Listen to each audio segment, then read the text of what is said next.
అందరికీ నమస్కారం అండి. జయగురుదత్త ఎస్వీఎస్ ఛానల్కి స్వాగతం సుస్వాగతం. ఈరోజు చందమామ కథల్లో సుకేసిని అనే చక్కని కథను విందాం. పూర్వం మాణిక్య ద్వీపాన్ని చిత్రసేనుడనే రాజు పాలిస్తూ ఉండేవాడు. చాలా కాలానికి కానీ ఆయనకు సంతానం కలగలేదు. అదైనా ఆడపిల్ల. ఆమె ఎంతో అందమైనది. ఆమె శిరోజాలు పట్టువలె మృదువుగా బంగారు రంగుతో మెరుస్తూ ఉండటం వల్ల ఆమెకు సుకేసిని అని పేరు పెట్టారు. సుకేసిని 16వ పుట్టినరోజు పండుగ ఎంతో వైభవంగా జరుగుతుంది. అదే సమయంలో కింకిణి అనే యక్షిత భిక్షగత్తె రూపంలో రాచనగరంలోనికి ప్రవేశించింది. ఆమెను ఎవరూ గమనించలేదు. కింకిణి సరాసరి సుకేసిని దగ్గరికి వెళ్ళింది. సుకేసినిని కింకిణి యక్షిత అని తెలియక భిక్షగత్తె అనుకుని తోలనాడింది. దాంతో యక్షిత మండిపోయి ఇలా శాపమిచ్చింది. నీ సౌందర్యానికి నీవే గర్విస్తున్నావు. నీలాంటి శిరోజాలు ప్రపంచంలో మరో స్త్రీకి లేవని కదా నీ గర్వం. నీ తల మీద వెంట్రుకలు ఈ క్షణంలోనే రాలిపోతాయని, అవి మళ్ళీ పెరగవు. శాపాన్ని ఉపసంహరించుకోమని యక్షితను ప్రార్థిద్దామని అనుకున్నా యక్షిత మాయమైనది. రాజకుమారి తల మీద వెంట్రుకలు రాలిపోయి అందవికారంగా తయారైంది. చూసేవాళ్లకు నవ్వు వచ్చింది. కానీ రాజకుమార్తె చెవిన పడితే ప్రమాదం సంభవిస్తుందని బలవంతంగా ఆపుకున్నారు. విచారంగా ఉన్న సుకేసినిని తల్లిదండ్రులు ఊరడించారు. ఏదో విధంగా తిరిగి ఆమె తల వెంట్రుకలు వచ్చే ఉపాయాలను అన్వేషించసాగారు. దేశ దేశాల నుంచి అనేక మంది వైద్యులు వచ్చారు. కానీ ఏమీ ఉపయోగం లేకపోయింది. ఒకానొక సాధువు రాజకుమారి చేత లక్ష్మీ వ్రతం చేయించమని సలహా ఇచ్చాడు. సంవత్సరం పాటు ఎంతో నిష్ఠతో భక్తితో రాజకుమారి లక్ష్మీ వ్రతాన్ని చేసింది. చివరకు లక్ష్మీ ప్రత్యక్షమై ఒక్క వరం కోరుకోమన్నది. చాలా కాలంగా తనకు జుట్టు లేనందువల్ల ఈ ఆరుద్ద కొందరికి రాజకుమారి తొందరపడి వరాన్ని ఈ విధంగా కోరింది. తల్లి, ప్రతిరోజు నా కురులు 1 అంగుళం వంతున పెరగాలి. ఒకవేళ కురుల్ని కత్తిరిస్తే అవి 2 అంతలు వేగంగా పెరగాలి. లక్ష్మి ఆమె వరానికి సరేనని చెప్పి అదృశ్యమైనది. రోజుకొక అంగుళం వంతున రాజకుమారి శిరోజాలు పెరగసాగినవి. 5 వారాలు అయ్యేటప్పటికి గజం పొడవున శిరోజాలు పెరిగినాయి.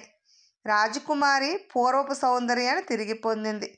రోజు 5 వారాలు, మరో 5 వారాలు గడిచేటప్పటికి ఆమె జడ 2 గజాలైనది. అది నేలను ఈడ్చుకోసాగింది. అదేవిధంగా మరో 5 వారాలకు 3 గజాల వరకు పెరిగింది. ఇక కత్తిరించక తప్పలేదు. కత్తిరించింది మొదలు రోజుకు 2 అంగుళాల వంతున జుట్టు పెరగసాగింది. రాజకుమారి లక్ష్మీదేవిని కోరిన వరం అదే కదా. కత్తిరించడం వల్ల ప్రయోజనం లేదు. కత్తిరించిన కొద్దీ మరీ త్వరగా వెంట్రుకలు పెరగసాగినవి. కత్తిరించక చేసేది లేదు. రోజు రాజకుమారి నిద్ర లేవకముందే 2 మనుషులు కురుల్ని కత్తిరించాలి. ఈ కత్తిరించిన జుట్టునంతటినీ బల్లలో తీసుకుని వెళ్ళి ఊరి బయట పారవేయాలి. రాను రాను మరీ ఘోరంగా తయారైంది పరిస్థితి. రాజకుమారి నిద్రించేందుకు చాలా పెద్ద గది అవసరమైనది. జుట్టు విపరీతంగా పెరగటం, దాన్ని కత్తిరించగానే 2 వేగంతో తిరిగి పెరగటం ప్రతిరోజు జరుగుతూ వచ్చింది. ఈ స్థితిలో జీవించడం అనవసరమని రాజకుమారి నిరాశ చెందింది. పూర్వపు ఆ జుట్టు లేకుండటమే హాయిగా ఉన్నట్టు తోచింది. ఆమె బాధ చూడలేక రాజుగారు ఒక ప్రకటన చేశారు. రాజకుమారి జుట్టు పెరగకుండగా ఆపగలిగిన వారికి ఆమెనిచ్చి వివాహం చేయటమే కాక తన రాజ్యాన్ని కూడా ఇస్తానని దేశాలు చాటింపు వేయించారు. ఎంతోమంది రాజకుమారులు, వైద్యులు, మంత్రగాళ్ళు, తంత్రగాళ్ళు వచ్చారు. కానీ ప్రయోజనం లేకపోయింది. చివరకు ఇంద్రనాథుడనే రాజకుమారుడు వచ్చాడు. అతను చాలా తెలివిగలవాడు. ఏదైనా ఉపాయంతో ఈ అపాయాన్ని దాటించాలని యోచన చేశాడు. ఈ ఉద్దేశముతో ఇంద్రనాథుడు రాజకుమారితో ఇలా అన్నాడు, నీవు మేడ మీద గదిలో పడుకుంటావు కదా, నేను తోటలో ఉంటాను. ఈ రాత్రి నిద్రపోకుండగా నీ జుట్టు పెరిగే సమయంలో నాకు చెప్పు. ఇంద్రనాథుడు చెప్పిన విధంగా అర్ధరాత్రి సమయంలో జుట్టు ప్రారంభించగానే సుకేశిని ఇంద్రనాథునికి ఈ సంగతి తెలియపరిచింది. వెంటనే ఇంద్రనాథుడు ఇలా అన్నాడు, నీ జుట్టును కిటికీ చువ్వలకు బిగించి కట్టి మెల్లిగా కిందికి దిగిరా. అప్పుడు అతను చెప్పిన విధంగానే రాజకుమారి జుట్టును కిటికీ చువ్వలకు బిగించి కట్టి మెల్లిగా కిందికి దిగసాగింది. ఆమె నేలమట్టానికి 1 గజం ఎత్తులోకి రాగానే రాజకుమారి జుట్టు నుంచి కత్తిరించాడు ఇంద్రనాథుడు. ఆమె జుట్టు పెరగడం ఆగిపోయింది. ఇది ఎలా జరిగిందో తెలియక రాజుగారు ఆశ్చర్యపడితే ఇంద్రనాథుడు ఇలా అన్నాడు, ఏముంది ప్రభు, ఇదివరకు మీరు రాజకుమారి నుంచి జుట్టును కత్తిరించేవారు, అందుకనే జుట్టు పెరుగుతూ ఉండేది. నేను జుట్టు నుంచి రాకుమారిని కత్తిరించాను, అందుకని ఇప్పుడు జుట్టు పెరగడం ఆగిపోయింది. అతని తెలివితేటలు అందరూ మెచ్చుకున్నారు. కానీ ఇక్కడ ఒక పెద్ద ఇబ్బంది వచ్చి పడింది. రాజకుమారి జుట్టు పెరగటం అయితే ఆగింది, కానీ రాజకుమారే పెరగటం ప్రారంభమైనది. మరి విపరీత పరిమాణంలో ఆమె పెరగసాగింది. ఆమె పెరిగే శరీరానికి రాజభవనం చాలలేదు. మైదానంలోనికి వెళ్ళవలసి వచ్చింది. మైదానం కూడా చాలకపోతే ఆమె సముద్రంలో దిగింది. ఎంతో లోతైన సముద్రం ఆమెకు మోకాలి వరకే వచ్చిందంటే ఆమె ఎంత ఎత్తు పెరిగి ఉంటుందో సులభంగా ఆలోచించుకోవచ్చు. పూర్వం జుట్టును కత్తిరించినట్లుగా ఇప్పుడు మనిషిని కత్తిరించే అవకాశం కూడా లేదు. మాణిక్య ద్వీపమంతా ఇలా అల్లకల్లోలంగానే ఉన్న సమయంలో శత్రురాజులు పెద్ద ఓడల మీద ద్వీపాన్ని ముట్టడించారు. ఈ ప్రమాదాన్ని తప్పించుకునే మార్గం రాజుకు కానీ మంత్రులకు కానీ తోచలేదు. రాజకుమారి ఈ ప్రమాదాన్ని గ్రహించింది. ఆమెకు ఎత్తుకు తగినంత బలం కూడా ఉన్నది. శత్రువుల ఓడల్ని ముంచివేయటం ఒక లెక్కలోది కాదు. కానీ ఆమె చాలా జాలిగుండె. శత్రువులైన వారికి హాని కలగకుండా ఉండేందుకని మాణిక్య ద్వీపాన్ని పెళ్లగించింది. సముద్రంలో కొన్ని మైళ్ళు నడిచి మరో చోట ద్వీపాన్ని తిరిగి ప్రతిష్ఠించింది. ప్రజలు నిశ్చింతతో బ్రతకసాగారు. ఆమె మాణిక్య ద్వీపాన్ని పెకలించిన సమయంలో ఇంద్రనాథుడు మెల్లగా ఆమె చెయ్యి మీద నుంచి పాకి భుజాల వరకు వెళ్ళాడు. అక్కడి నుంచి మెల్లిగా ఆమె చెవి దగ్గరికి చేరాడు. అతను మాట్లాడే వరకు తన శరీరం మీద మనిషి ఉన్నాడనేది ఆమెకు తెలీదు. రాకుమారి, నేను ఇంద్రనాథుణ్ణి. నేనిప్పుడు నీ జుట్టు కత్తిరిస్తాను. అప్పుడు నీవు మామూలు పరిమాణానికి వస్తావు. జుట్టు పెరగటం ఆరంభిస్తుంది అన్నాడు ఇంద్రనాథుడు. సరే అంది రాజకుమారి. నీ మామూలు ఎత్తుకు రాగానే జాగ్రత్తగా ద్వీపం దాకా ఈదాలి అన్నాడు ఇంద్రనాథుడు. ఇంద్రనాథుడు జుట్టు కత్తిరించగానే రాకుమారి సాధారణ పరిమాణానికి మారిపోయింది. ఇద్దరూ ద్వీపం దాకా ఈదారు. కానీ పూర్వం వల్లనే తిరిగి జుట్టు పెరగడం ప్రారంభమైనది. ఏదైనా ఉపాయంతో ఈ అవస్థను దాటాలి.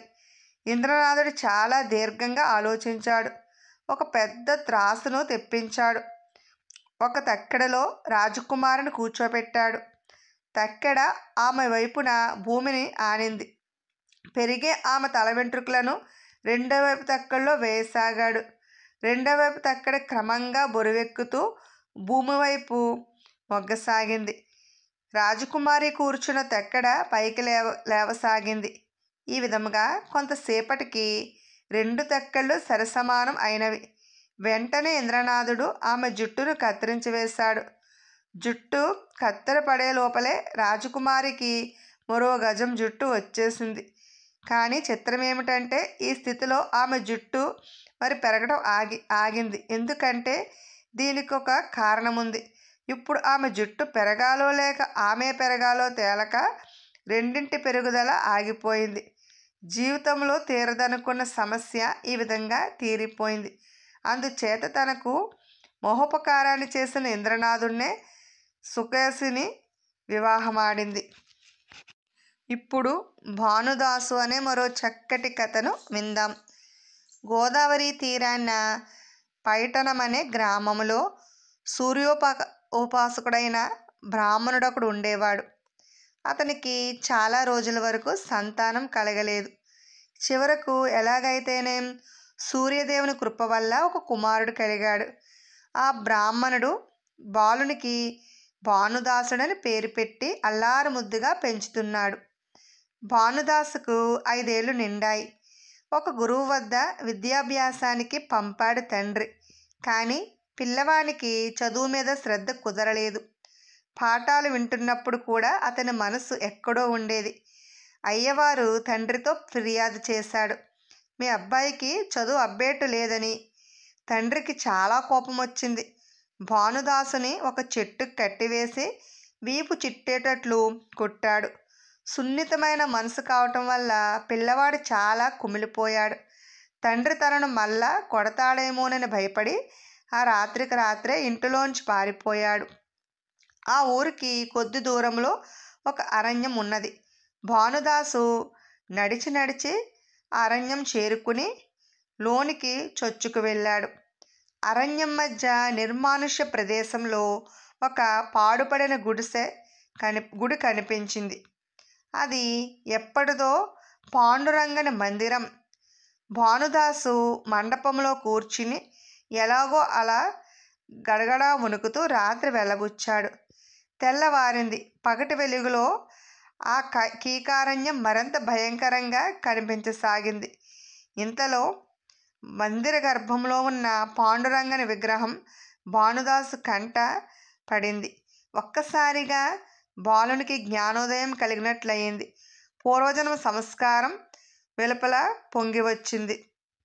గురువు పాఠం చెబుతున్నప్పుడు శ్రద్ధగా వినలేని ఆ బాలుడు ఉచ్చస్వరంతో పాండురంగని స్తుతించసాగాడు.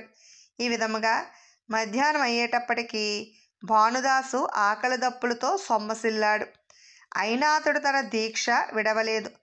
ఇంతలో ఎవరో భానుదాసు అని పిలుస్తున్నట్లు వినిపించింది. బయటకు వచ్చి చూచేటప్పటికీ ఒక గొల్లవాడు పాలచెంబు చేత పట్టుకుని నిలబడి ఉన్నాడు. నాయనా, నిన్ను చూస్తే శోషకొచ్చినట్లు కనిపిస్తున్నది. ఈ చెంబులో పాలు ఉన్నవి, కొంచెం పుచ్చుకుంటావా అని ఆ గొల్లవాడు ఎంతో ఆప్యాయతగా భానుదాసుని అడిగాడు. భానుదాసు మొదట కొంచెం సందేహించాడు. కానీ ఆకలికి తాళలేక ఆ చెంబు పుచ్చుకుని పాలు గుటగుట త్రాగివేశాడు. గొల్లవాడు తన త్రోవను వెళ్ళిపోయినాడు. అప్పటి నుంచి ఆ గొల్లవాడు రోజు మధ్యాహ్నం అయ్యేసరికి వచ్చి భానుదాసుకి చెంబుతో పాలు తీసుకువచ్చి ఇచ్చిపోతూ ఉండేవాడు. భానుదాసు భగవద్ధ్యానం చేసుకుంటూ మైమరిచి మధుర స్వరంతో పాటలు పాడుతూ దినాలు క్షణాలుగా గడపసాగాడు.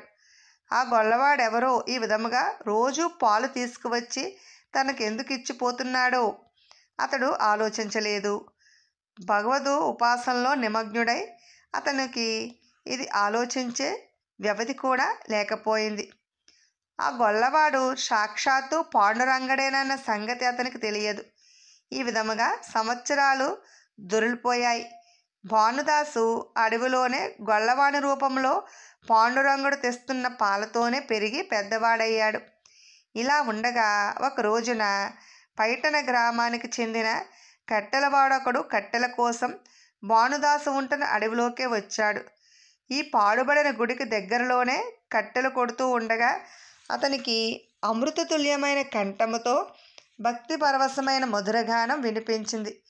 ఆ పాడుతున్నది ఎవరా అని ఆలోచిస్తూ అతడు గుడి వద్ద వెళ్ళి తొంగి చూశాడు.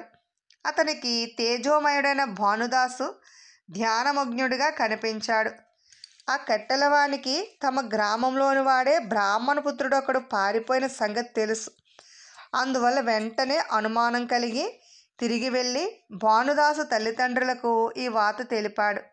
వెంటనే వారంతా కాళ్లకు రెక్కలు కట్టుకు వచ్చినట్లుగా ఇక్కడకు వాలారు. భానుదాసును చూచి, నాయనా, ఇన్నాళ్ళు ఎక్కడున్నావురా అని కౌగిలించుకున్నారు. తరువాత ఇంటికి తిరిగి రమ్మని బలవంతంగా చెప్పారు. కానీ భానుదాసు, తండ్రి, నేను ఈ మందిరం విడిచిపెట్టి రాలేను అన్నాడు. అలాగైతే మేము అన్నాహారాలు మాని ఇక్కడే ప్రాణాలు విడుస్తాం, నిన్ను వదిలి బ్రతకలేము అన్నారు తల్లిదండ్రులు. అప్పుడు భానుదాసు ధ్యానమగ్నుడై పాండురంగన్ని తలుచుకున్నాడు. రంగడు అతనికి ధ్యానంలో సాక్షాత్కరించి, భానుదాసు, నీవు ఇంటికి తిరిగి వెళ్ళు. గృహస్థుడివై తల్లిదండ్రుల అభీష్టం నెరవేర్చు. రాజయోగ్యులైన జనకాదుల వలె నీవు కూడా ఐహిక జీవితంలో మునిగి తేలుతూనే సిద్ధిని సాధించగలవని ఆదేశించాడు. ఇక భానుదాసు ఇంటికి తిరిగి వెళ్ళడానికి అభ్యంతర పెట్టలేదు. తల్లిదండ్రుల సంతోషానికి మితి లేకపోయింది. ఈ విధముగా భానుదాసు ఇంటికి తిరిగి వచ్చి సుఖంగా కాలయాపన చేయసాగాడు. యుక్త వయసు రాగానే తల్లిదండ్రులు అతనికి వివాహం చేశారు. మరికొంత కాలానికి అతని తల్లిదండ్రులు గతించారు. సంసార భారం అంతా భానుదాసు ఒక్కడే మోయవలసి వచ్చింది. ఎప్పుడూ దైవచింతల్లోనే మునిగి ఉండి లౌకిక వ్యవహారాల్లో జోక్యం కలిగించుకోకపోవడం వల్ల భానుదాసుకి దారిద్ర్యం తప్పలేదు. పొట్టగడవడం కూడా చాలా కష్టమైపోయింది. అప్పుడు గ్రామస్తులు కొంతమంది కూడి అతని వద్దకు వచ్చి, భానుదాసు, చతుర్విధ పురుషార్థాలలో అర్థం కూడా ఒకటి కదా, భుక్తి లేనిదే భక్తి సాధ్యమా? గృహస్థుడైన వాడు తన కుటుంబ సంగతి కూడా ముఖ్యంగా చూచుకొనవలసి ఉంటుంది కదా, అందువల్ల నీవేదైనా వ్యాపారం చేయరాదా అని సలహా ఇచ్చారు. అందుకు భానుదాసు, నాయనలారా, వ్యాపారం చేయడానికి నా వద్ద పెట్టుబడి లేదే అన్నాడు. ఆ విషయమై నీవు సంశయించనక్కరలేదు, మేమంతా చందాలు వేసుకుని నీకు పెట్టుబడి పెడతాము అన్నారు వారు. భానుదాసు చాలా బలవంతం మీద దీనికి అంగీకరించాడు. అతడు సంశయించడానికి కారణం అసలు వేరే ఉంది. వ్యాపారం చేసేవాడు అసత్యం ఆడటం, వంచన చేయటం తప్పదు కదా అనేది అతనికి పట్టిన సందేహం. ఏమైనా సరే నేను మాత్రం అసత్యం ఆడకుండా వ్యాపారం చేస్తాను అని నిశ్చయించుకున్నాడు భానుదాసు. ఈ విధముగా భానుదాసు ఇతరుల ప్రోద్బలం వల్ల ఇతరుల పెట్టుబడులతో బట్టలు కొట్టు పెట్టాడు. కానీ తాను మాత్రం అనుకున్నట్లే అసత్యం ఆడటం లేదు. కొనడానికి వచ్చిన వారికి వస్తువు అసలు వెల ఎంతో, తాను వేసుకుంటున్న లాభం ఎంతో నిక్కరచిగా చెప్పివేస్తున్నాడు. దీనివల్ల ఖాతాదారులందరికీ అతని మీద చాలా నమ్మకం కుదిరింది. బట్టలు కావలసిన వారంతా అతని వద్దకే రాసాగారు. వ్యాపారం బాగా వృద్ధి చెందింది. అప్పులన్నీ తీర్చేశాడు.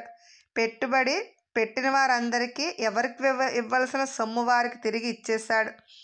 భానుదాసు ఇలా డబ్బులు గడించడం చూచి వారందరూ అసూయ చెందారు. ముఖ్యంగా లోగడతనికి పెట్టుబడి పెట్టిన వారందరికీ చాలా కంటికింపుగా ఉన్నది. వారంతా ఇతనికి ఏదో విధంగా కీడు చేయాలని కూడా బలుక్కున్నారు. పాపం అమాయకుడైన భానుదాసు ఇదంతా గమనించలేదు. ఒకసారి ఈ కుట్రదారులు సరుకుల కోసం భానుదాసుని తమ వెంట రమ్మన్నారు. భానుదాసు చాలా రొక్కం తీసుకుని వారి వెంట ప్రయాణమయ్యాడు. అంతా గుర్రాలెక్కి వెళ్తున్నారు. ఆ రాత్రికి వారంతా ఒక సత్రంలో మకాం చేశారు. భోజనాలు అయ్యాక ఒక చోట హరికథ జరుగుతున్నదని విని భానుదాసు తన తోటి వారిని కూడా రమ్మని పిలిచాడు. కానీ వారు రామనేటప్పటికీ అతడు ఒక్కడే వెళ్ళాడు. అదును చూచి భానుదాసు వెంట వచ్చిన వారు అతను రొక్కం కాజేసి గుర్రాన్ని పాలద్రోలారు. తరువాత తమ తమ గుర్రాలెక్కి గుట్టు చప్పుడు కాకుండా సాగిపోయారు. భానుదాసు హరికథ విని తిరిగి వస్తుంటే త్రోవలో గుర్రపు కళ్ళం పట్టుకుని ఉన్న ఒక మనిషిని కనిపించాడు. అది తన గుర్రమే. నా గుర్రం నీకెలా చిక్కింది, నీవెవరువు అని అడిగగానే ఆ వ్యక్తి తన డబ్బు సంచి కూడా తీసి ఇచ్చి మాయమయ్యాడు. ఈ చోద్యానికి అబ్బురపడుతూ భానుదాసు గుర్రమెక్కి సత్రం వద్దకు వెళ్ళాడు. అక్కడ తన వెంట వచ్చిన వారెవరూ లేరు. వాళ్ళ కోసం వెతుకుతూ కొంత దూరం పోగా ఒక ఏరు ఒడ్డున వారంతా ఏడుస్తూ మొత్తుకుంటూ కనిపించారు. భానుదాసును చూడగానే వారంతా ఏడుస్తూ కాళ్ళ మీద పడి, క్షమించు భానుదాసు, మేమేదో తెలియక నేరం చేశామన్నారు. అసలు జరిగిన విషయం ఏమిటి అన్నాడు భానుదాసు. మేము నీ పట్ల అసూయ చెంది నీ డబ్బు దొంగిలించి గుర్రాన్ని వచ్చాము. కానీ తోవలో దొంగలు పైబడి మమ్మల్ని హింసించి దోచుకున్నారు. భగవంతుడే మమ్మల్ని ఈ విధంగా శిక్షించాడు అన్నారు. అప్పుడు భానుదాసు ఇది అంతా ఆ పాండురంగని మహిమ అని గ్రహించాడు. నాయనలారా, నాదేమున్నది, ఆ పాండురంగని వేడుకోండి, అతడే మిమ్మల్ని మన్నిస్తాడు అని ఉపదేశించాడు. అప్పటి నుంచి భానుదాసు వ్యాపారం కట్టిపెట్టి తన కాలమంతా భగవద్ధ్యానంలోనే వినియోగించసాగాడు. విన్నారు కదండి. ఇటువంటి చక్కని చందమామ కథలను వినాలనుకుంటే ముందుగా మా ఛానల్ని సబ్స్క్రైబ్ చేసుకోండి, బెల్ ఐకాన్ క్లిక్ చేయండి.